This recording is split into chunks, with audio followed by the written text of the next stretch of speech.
This is Justin. And this is Haley. You're listening to The Price of Avocado Toast. We're a married millennial couple wanting to normalize the conversations around money. We want to hear about your highs and your lows, the do's and the don'ts on your path towards financial freedom.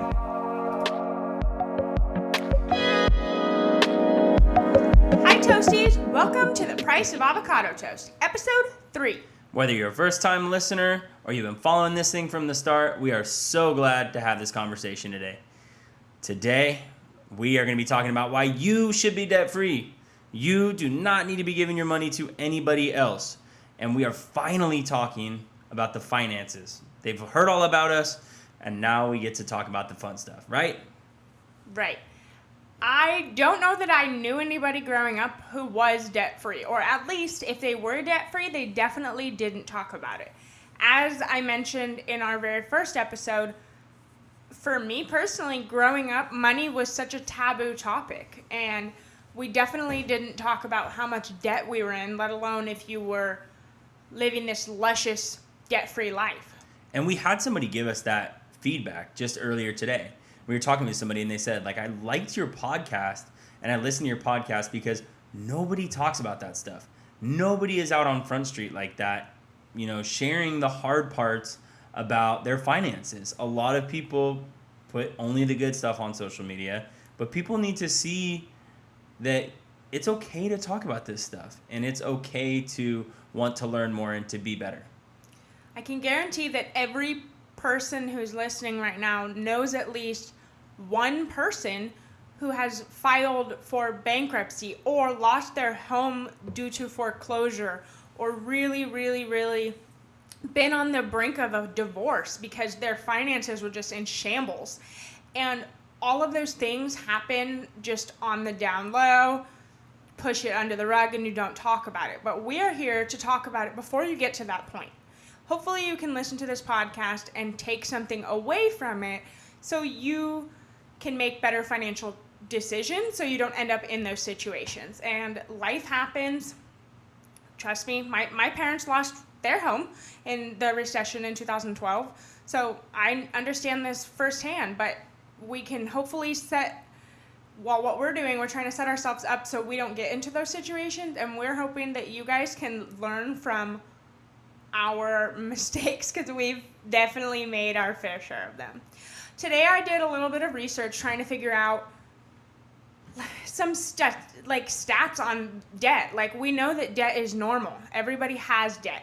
But I was doing some research about, how many people do really actually have debt. We all kind of have this idea that debt is required in order to live your life and be an adult. Dave Ramsey on his website, it says that 7 out of 10 adults believe that debt is a necessity, meaning they believe that you have to go into debt some way or another. You have to get a mortgage. You have to get credit card debt. You have to have a car loan. You have to do all of these things in order to be successful.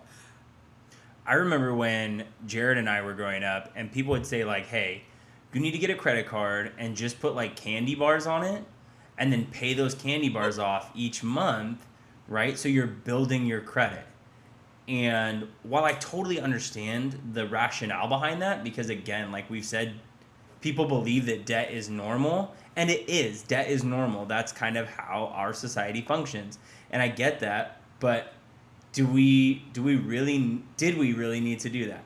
Did we really need to open a credit card just to start building that credit when we didn't really set up the healthy money habits to begin? And I think that's the big issue. That was the issue that got you and I into trouble, was that we didn't have healthy money habits with debt, and that caused a problem for us moving forward. How old were you when you got your first credit card? Oh, that's a good question. Well, I know that Jared got his first, and he went and got a card over at Wells Fargo and was like, hey, dude, you should get this. It's like for college students, and it helps you build credit. I think I was probably like 18 or 19. What about you? I studied abroad. For those of you listening who don't know that, I studied abroad in Sweden my third year of college. So when I came back, I think I was 21 because I didn't have one until I returned back after I studied abroad. And I remember getting it, and my first one that I got approved for was Macy's. I wish you guys could see Haley's eyes light up just now when she remembered getting that first credit card. I do. My best friend Corinne, shout out.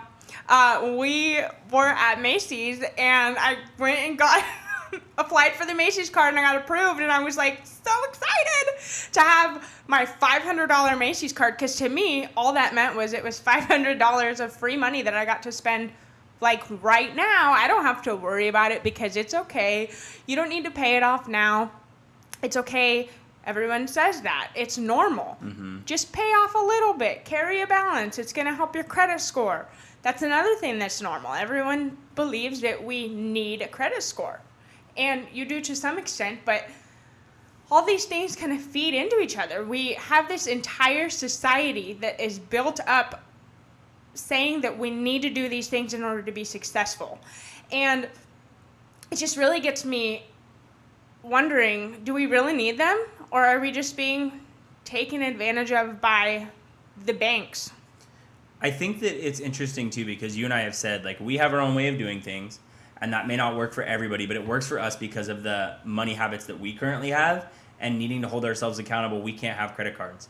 And because of the holes that we've dug, we'll never have credit again. But we already own our house.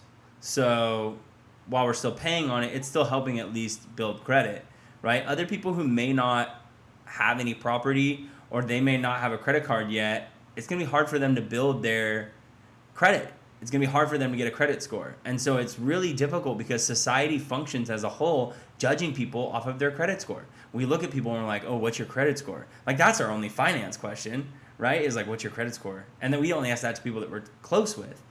But that's how our society is built. We use that as a tool to judge people's merit. And when really all it is the ability to, take somebody else's money, spend it, and pay it back at an interest. That's all it is. And so I think society has to have a change if we're ever going to get out of this like debt cycle. But one of the big things we can do is families like ours who have had poor money habits, we can start to change those cycles and then just share information like we're doing with this podcast, or just ask people questions. And whatever works for you as a listener, like, that's awesome. That's cool. If you're able to do that credit card and use that for your family and pay it off, then that's awesome for you. But for our household, we just can't do that. We simply can't do that. And so we'll talk a little bit later on too about, credit cards and why people choose that route. But for us, we just can't do it. And I think it's a societal thing that may need to change in the future. I did a little research, like I said. Debt.org states that 189 million Americans have credit cards. So whether they have a Chevron card just to get some gas once a month, just to carry a little balance for their credit score, or they're like us and they get a credit card at every store they go to because they want to just get some points. I know I don't even remember the refrigerator. We had our refrigerator break a few years ago. And so then we went to Home Depot, and so we got a Home Depot card so we could finance the fridge, because we didn't have cash to just pay for a new fridge. And now looking back at it, we totally could have gotten some janky used $300 fridge, but we chose to get like the nicest one with an ice maker, which, by the way, the ice maker is still not even set up yet. We haven't even installed it, yeah. Because we just no need. But that emergency where our refrigerator broke turned into a situation where we went and got a credit card to fix the situation. And it's just an ongoing cycle. One thing leads to another, and then all of a sudden you are in $5,000 worth of debt, or $10,000, or in our situation we went from 0 to $27,000 in 3 years. So that just happens when people don't have control over their finances. We had my sister over for the 4th of July with her daughters, and you were telling her the story of us picking out furniture for our living room. And we had the cash in store to purchase the living room set that we wanted. We had budgeted for it, and we knew we were going to be getting money from Haley being a swim coach. And so we were like, okay, when we get her stipend, we need to go get furniture, because our old couches from when we were, a new couple in a new apartment, we're just not working anymore. And we went to the store with cash, and they still convinced us to get a credit card and finance half of it. And like you said the other day, like that blows our mind that we were so caught into that credit and debt cycle that we were like, yeah, this is cool. But how predatory can it be? Where you go into the store and say you have a budget of $3,000, you go in and you're like, okay, that's all I can spend. Mm-hmm. But then they have a deal going on. They had a Memorial Day sale. They have a deal for every single holiday, right? Like, yeah. So we waited for the big holiday, which was Memorial Day. We waited, and then we get there, and it's like 50% off all of the couches. And so we originally went in just wanting to get a couch, and then we left with an entire freaking living room set with 2 couches. You know, one's like a love seat, another one's a bigger couch, and then we got a recliner. And we got all of that because it was going to be like half off or something. But we had the money, we had a budget and everything, and we were able I just feel like it's predatory brainwashing. Like, it's not like, I'm not blaming Ashley's Furniture for this. This is also on us and our lack of willpower and financial education at the time and really understanding, like, what credit cards were. But at this time, the deal that we got was not only was it 50% off, but it was interest-free for 2 years. And so we're thinking, okay, well, we have this money, we'll just pay it off right when we get the first statement. No, we didn't. And so that's how they get you. Yeah. It's just a predatory thing that goes from one thing to another. You need to finance a refrigerator, and then all of a sudden you need a new couch, and then you need a washer and dryer. Absolutely. I heard somebody say it really interesting the other day that living with debt or using credit cards, whatever it may be for spending, is like paying a fee to be in this like elite club that gets to use credit. And it's so true. If we put, I'm going to use simple math here. It's not true numbers, but let's just use the numbers for the sake of the argument. If we buy a $20 pizza on a credit card and the interest charge on that is $5, well, is that pizza really $25? That's what the card's going to say. That's what my balance on the card is going to say. But really, that $5 is just the club fee for me to have debt. And why am I paying a fee to be in this club of mismanaging my own money? It just doesn't make much sense. But again, society says that there are debts that are okay. There are different things you need to do. And if that's what your household does, like, more power to you. You have amazing willpower, and I support you in whatever works for you, your family. But it can't work for us. And I'm glad that we've made that change. And I love the way that you put it, because you use this analogy all the time with how society looks at student loans. Student loans being good versus bad. Because I went to the junior college for 4 years. I got school paid for. Then I went to get my BA. I got my first 2 years paid for. I only had to pay for my third, and it was like $8,000. I paid off that student loan when I got the inheritance from episode 1. But you did not. And so, like, I did not. Talk more about that, because like every time you share this with me, and it's so funny because we've been married for almost 2 years, and I feel like every time you share this with me, I'm learning like more and more about the finance side of you, and it's so funny because we never talked about that. Or we did, but we were never fully straight up about it. So share more about like good versus bad with student loan debt. Okay, so student loan debt for me, my entire perspective was that, yeah, there's good debt and there's bad debt, and you can take out student loans. It won't be really counted against you. That's what I was told. That's what I believed. And that's pretty much where I left it. I didn't really take much consideration into what I was signing. They send you the email. You fill out FAFSA. You get approved for all of these things. You get approved for grants. You get approved for loans. You get approved for subsidized versus unsubsidized loans. I'm 17 years old. I don't know what I'm signing. I just accept everything. And then I turned 18, and then I turned 19. I spent 5 years in my undergrad, and I never took the chance to like really even look into what I was signing. And every single year it was like, great, FAFSA just approved me for $20,000. Holler! I'm just gonna approve all of it. Take it, and then they're going to give me a fat refund check, which means that I can, go buy a new Michael Kors purse and just, like, live this life that I thought that it's okay because I will have student loan forever. Everyone has student loans, and It's okay. It's good debt. I legitimately didn't put any thought into it. Thankfully, my situation where my parents fell like financially, FAFSA approves you based off of your parents' income. And they were not supporting me, but that's just the way that it worked.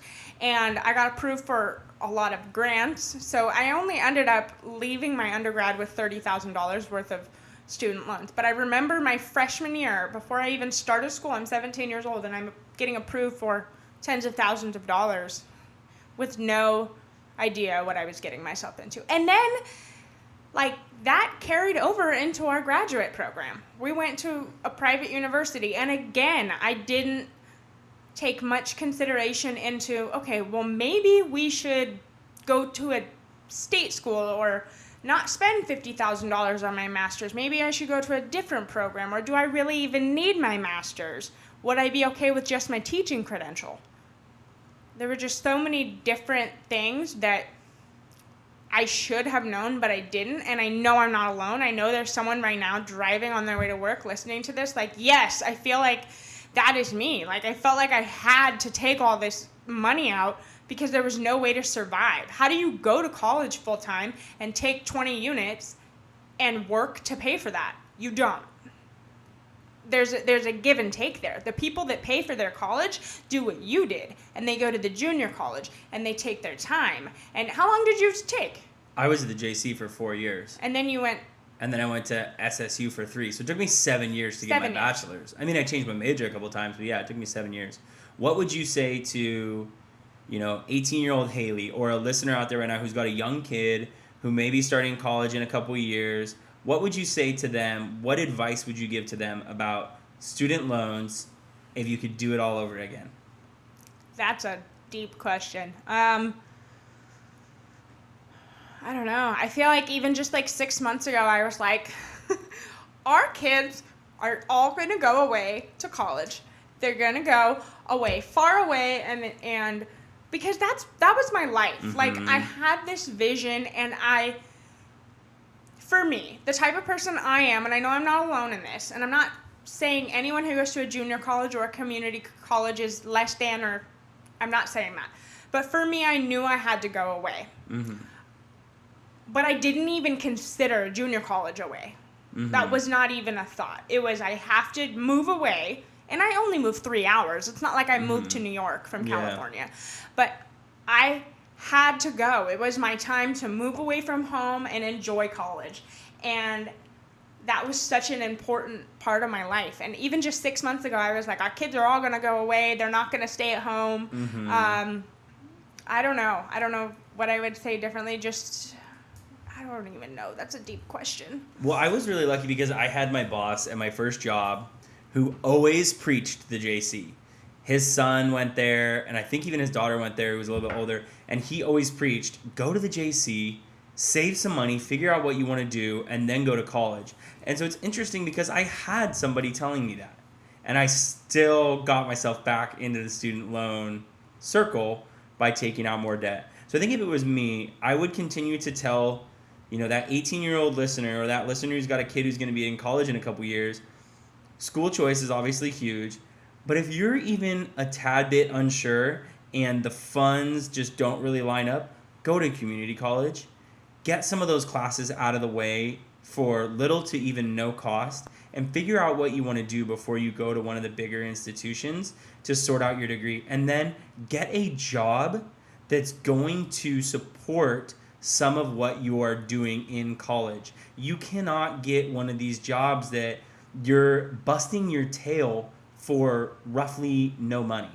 We see people that are just working their butts off, being underpaid and undervalued for the job they're doing, and I promise you they can find a better job somewhere else making more money.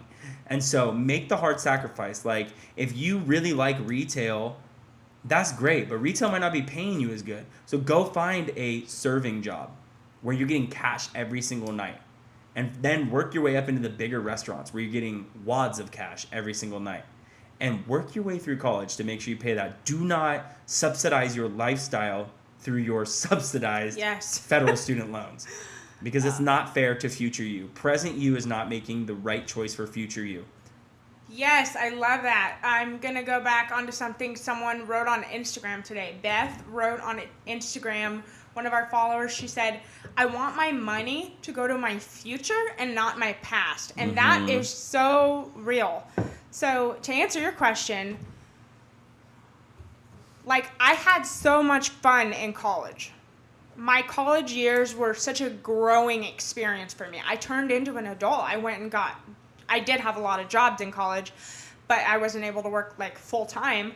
I turned into an adult, and it was such a growing experience. I had so much fun, and I feel like looking back, it's so hard for me to be like, oh, okay, well, if I went to the junior college, I wouldn't have had fun. And I know that it would have been different, but you can still have fun and not go into debt. Also, man, those student loan refund checks should really be put back on your loans. That's the entire point. They're not meant to be lived off of. We're never going to sit here and tell you to take that $500.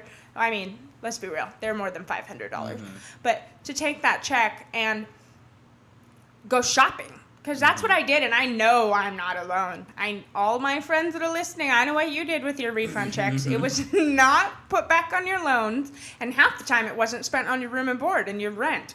So definitely just not going into debt. That's a hard one because I just enjoyed my experience, but I do know that you can enjoy it in other ways besides going into debt. How much student loan debt? We just looked that up. Oh, it was $1.4 trillion. Yeah. $1.4 trillion of student loan debt in the U.S. Right now. And again, tying this all together, people have said that is good. The present them is saying that is good when future them is going to be saying this is not the wise choice. So, again, society's telling us that's good. The other thing, celebrate our little win. We sold our 4Runner. I can't believe we sold it. Yeah, that hurt from the depths of my souls. Like, really bad. We got this car. It was my dream car. Like I said in episode 1, I remember driving around just thinking I was hot stuff with this mom car, and we weren't even married and didn't have kids yet, but man, I love that car. I loved it. But at the end of the day, it's just a thing, and I want to be out of debt more than I want that thing at this very moment. And that has been such a hard thing for me to really turn around. I remember I called my mom last week and she's like, you can't do this, you're gonna cry. And I did cry. I was so sad because that car was the hardest thing for me to do so far in our debt journey. And I think more than anything, it's harder for me to swallow because we refinanced our house and did a cash out payout to a cash out refinance. There we go. To get some money out, redo our bathroom, and then pay off the 4Runner. So we bought this $50,000 car, and then we took money from our home, from the home. We took equity from our house, the most valuable thing that we have, to pay off a car that we no longer have. And that hurts, but it's a big lesson learned. Absolutely. And the point of my bringing that up is that we believed that when we purchased that 4Runner that those car payments were okay. And that's another part in society that people are misunderstanding debt with. Believing that car payments are a necessary part of life and that, well, I need a car, I need a vehicle to get to work, to get around, so I just need to make this car payment. And it's crazy because we were paying $670 a month. And if we would have just saved that money up over a couple months, we would have purchased a car that would have gotten us from A to B. We're looking at those cars right now, trying to get our second vehicle, a car that will just get us from A to B to take care of things while we're in debt. And that's one of those things that society deems is okay, the car payment. And the really big issue is leasing a car and having that leased car payment. Because I don't think a lot of people understand what a lease truly is. It's not even your car. You're borrowing this car for a couple years, making these payments on it, saying you won't drive this sort of mileage, and then when your lease agreement is up, you can either buy that vehicle or you can turn it in and you're just going to flip it and start taking on more car payments. And it's this, again, a crazy cycle that people get into. And I'm promising you, listeners, you don't need to be making that car payment. Toyota, Honda, whoever you're paying to doesn't need any more of your money. What you need to do is figure out what you can for a couple months to sort it out so you can get the car that you need and drive that thing until the wheels fall off and then flip it and sell it for however much you can get out of it and then do the process again. You have no need for a brand new car. You have no need to be making these car payments. You're so much more valuable than that, and we want to see your money in your pocket, listener. And I hate to throw you under the bus, honey, but that was what happened when we first met. You leased a car, right? And I had no clue what a lease meant until we started. I didn't either. Until we started to try and get out of it, and it's crazy. It's a rental. I rented that car for 3 years, and get this, it hurt my back. So Justin drove it for probably 2.5 of those 3 years. Right. That's just ridiculous. The lease payment was affordable, and I went to Toyota, and that's all that they would approve me for. And now I understand why. Because I was vulnerable. I was 23 years old, and they knew I needed a car because my car literally blew up, it was not working. But instead of going to I was broke. broke. I had no money. I was drowning in credit card debt. I was working a full-time job over 40 hours a week, plus working a serving job probably 20 hours a week. And I was still not making ends meet. I was broke, and my car broke down. And when life can happen, it will happen. And that was a rough time. But instead of going to family or someone who could loan me a $3,000 to $5,000 car payment for some cheap, janky car, I went to Toyota and got approved for a lease, and that was okay because my lease was only I think it was $250 or $275 a month. It was affordable, or so I thought it was. Like I just said, I had no money. I was broke, but I figured out a way to make that work. And Experian says that new cars on average cost Americans $554 a month. And used cars average $391 a month. So you're on your way to work right now, driving in your car. I challenge you, just think about how you got in this situation. Did you get to buy that new car because you paid for it in cash and you saved up money? That's fantastic. Or were you manipulated and put into a predatory situation where you got approved for something that you couldn't afford? And that's not completely the dealer's fault, the dealership's fault. We got in these situations because we were not educated about money. We didn't know what was right, what was wrong, what was affordable, what was completely unaffordable, like the 4Runner. But how did you get into that situation? And what are you going to do about it moving forward? Are you going to continue to lease your car? We're not here to tell people what to do. We're here to potentially bring up different situations so you can think about, okay, maybe I should do things differently, or just get your wheels spinning about kind of your financial situation. I've had a few friends this week already talk about, I think I might sell my car. So cool. I'm making up this number. They'd say, I owe $10,000 on the car. It's worth 12, so I'm going to sell it. I'll get $2,000 off of it, and then I'll put that down on some cheap hoopty, and then get from point A to point B and pay off my debt. Or it's a situation where it's I owe 13, the car's only worth 10. I'm going to go get a personal loan from my bank for the difference, and then that's my debt. I owe $3,000 instead of $13,000. So there's so many different situations. But how did you get in your car situation? Did you see a deal? Was it 4th of July? Because that was us 2 years ago. Yeah. And I think we got $1,000 off because it was 4th of July. Yeah, it wasn't like it was some massive thing. So, yeah, just evaluate it, listener. If it's an option for you and you think you can maybe take care of some things to tie up some loose ends, that'd be a great idea. So I think there's 2 main points that we want to talk about with debt. Is it good or bad in society? And this next one's a really hard one for me because I actually can rationalize with some people why they do it. Again, it's not for our household, but some people like to use credit cards as the primary way for their home to spend throughout the month and then get those kickback rewards, whether it's cash back or airline miles or, dining out options, whatever it may be for their credit card. People like to do that. And some people can manage it. And some people do a phenomenal job of tracking everything they're doing, paying it off at the end of the month, and being wise about their spending. But again, the Brownwoods household just is not going to tell you to do that. You are paying interest to be in this club that you don't need to. You have the money because you're paying it off at the end of the month anyways.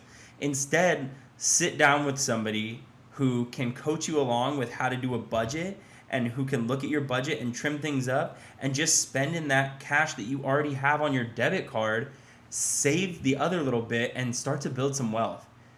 Because I think that there's a huge trend of young people who maximize those rewards, and I just don't know if it's that wise.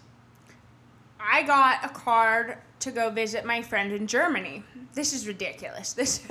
I got an airline miles card to go to Germany. And then the entire trip, the flight, the entire time I was there, swiping my credit card, swipe. I got home, and my trip was like $5,000 by the time I was done, because you get this, you don't feel it when you're using plastic. We are actually leading Financial Peace University right now for the first time, and we're going through the program while we are leading the class. And Rachel Cruz, she is Dave Ramsey's daughter, and she says that when you spend money with plastic or with your iPhone, where you just kind of put it up to the cash register and beep, beep, you don't feel that. You feel it when you do a cash for an item transaction. For me, what I really don't feel is some online Amazon thing, but with a credit card, you swipe it and you don't see it until the statement comes at the end of the month. And that is why we cannot handle credit cards. We do follow Dave Ramsey's program. We acknowledge that is not for everybody. However, we will never tell people what they can and cannot do, should and should not do with credit cards or with money. However, we cannot handle it. We do not have the willpower. Now we have the knowledge, but we still won't even go there because it's a very slippery slope. It's very dangerous. And you can go from, I think I was in Germany for 2 weeks and racked up $5,000. That's a lot of money. It's insane. And I stayed with her family. Yeah. We didn't even pay for lodging. I know. It's just insane. The things that I have learned from our mistakes are, man, I hope our daughter Calliope doesn't go through this. I think the only way that somebody could convince me to do another credit card would be if the rewards were like buffalo wings immediately at my door. It would have to be spend it, buffalo wings, show up right at the door. But that would be the only way I could do it. And I'm glad we're not in that cycle. And I'm imploring you, our listeners, think about it. Think about getting out of that debt.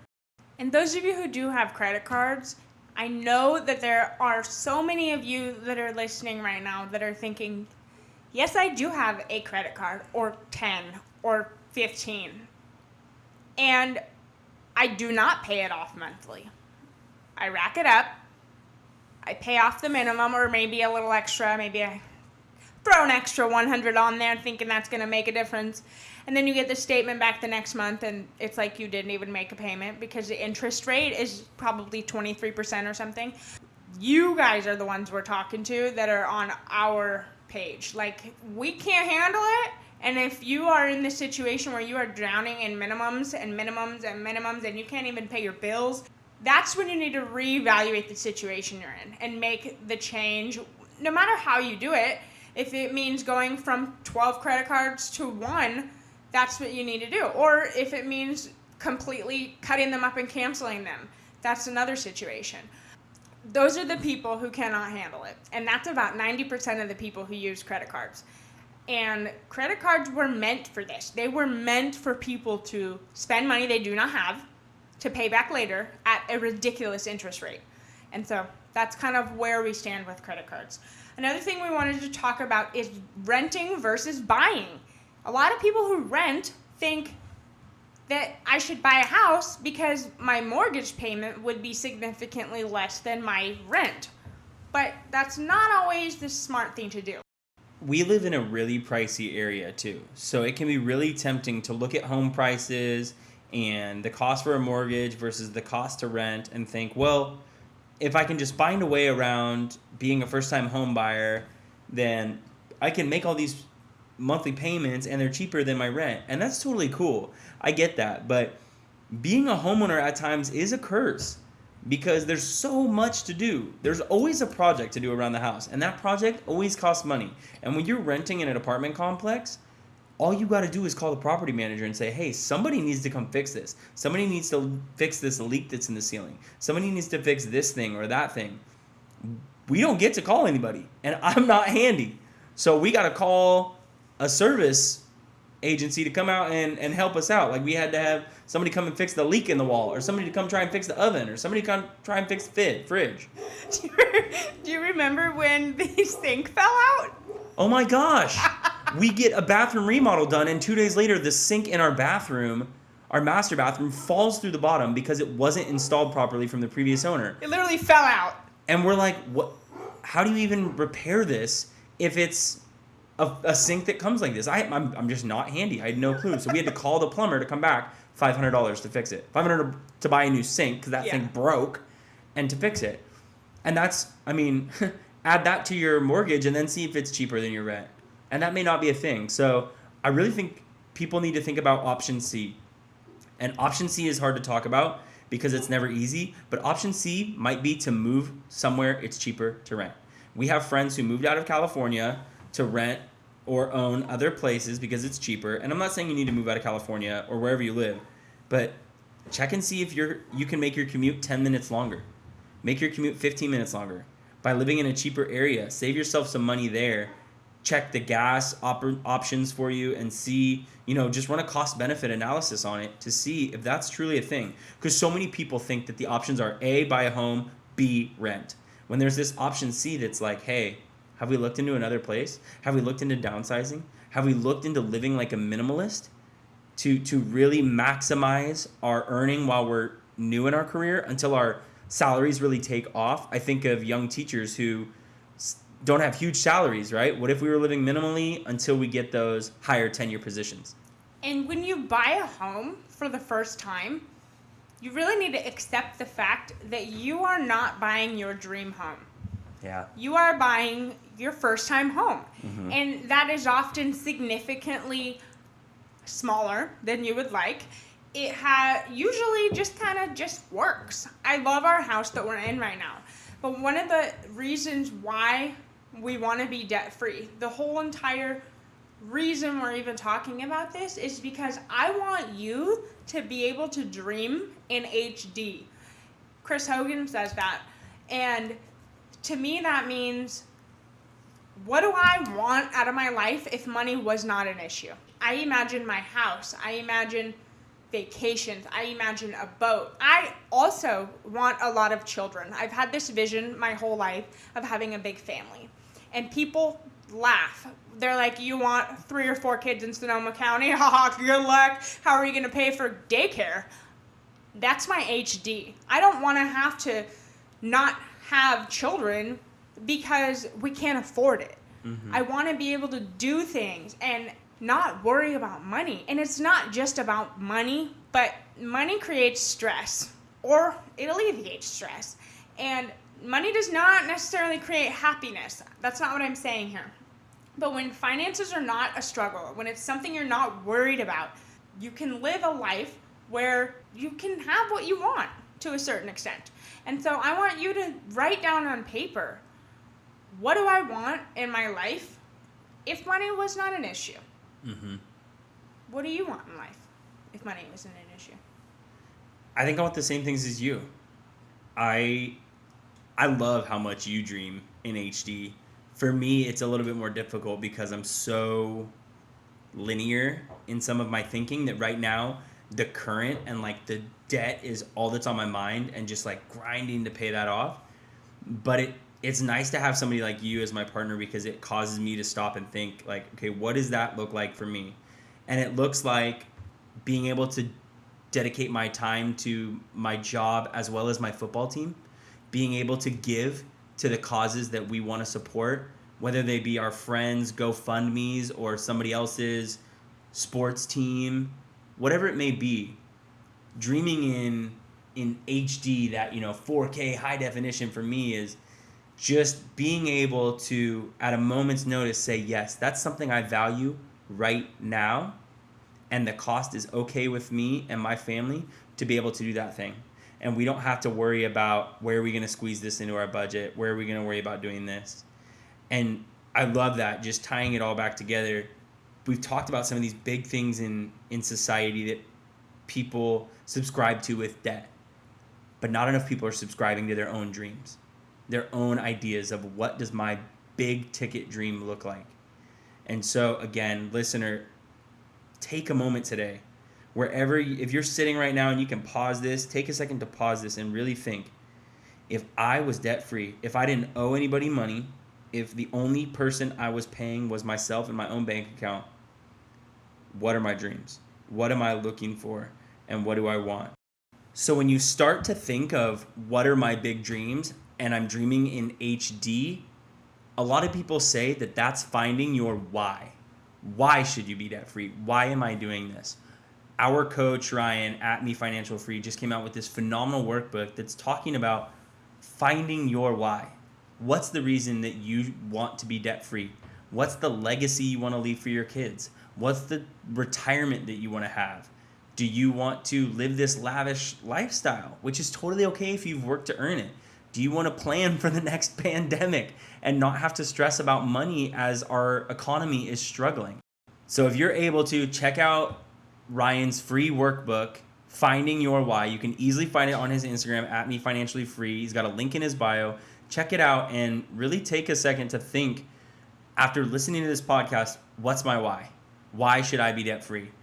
And I think that you really want to do this before we get into episode 4 and moving forward, because I don't know about you, honey, but I'm so stoked for what we're moving on to next week.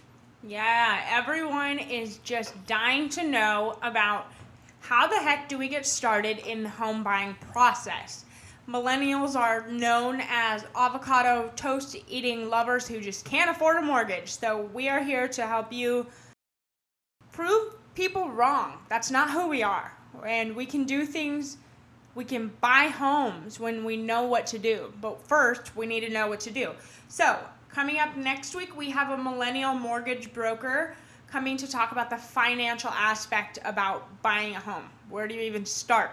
The week after that, we have a millennial realtor. She's also a podcaster. She's going to be on talking about the real estate aspect of buying a house. They're two completely different areas that have to do with the same thing. You want to buy a house?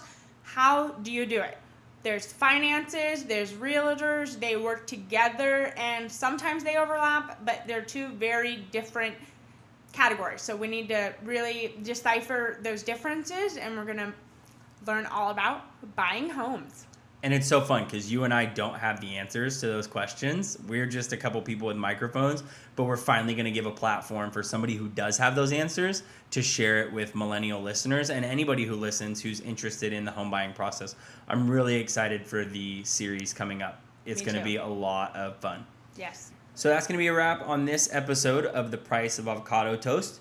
We are so thankful to have had this conversation with you guys. Again, thank you for all of your support and for listening.